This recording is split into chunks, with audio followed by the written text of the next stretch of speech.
माझे नाव नैतिक गणेश गावत्रे आहे. मी मुक्त नेहरू विद्यालयाचा विद्यार्थी आहो. माझ्या प्रोजेक्टचे नाव आहे युनिव्हर्सल ऊर्जा स्तोत्र.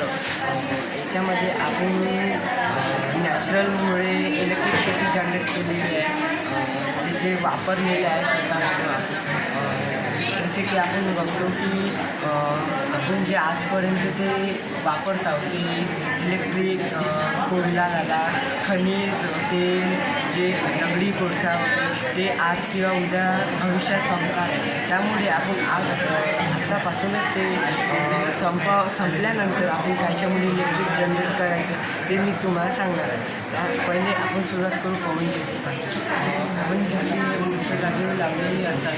उंच जागी लावल्यामुळे जे वेग वारा असतो ते खूप जोरात असतो, त्यामुळे टर्बाईन असतात त्याच्यामध्ये ते फिरल्यानंतर ते इलेक्ट्रिसिटी जनरेट झाल्यानंतर ते फिरल्यानंतर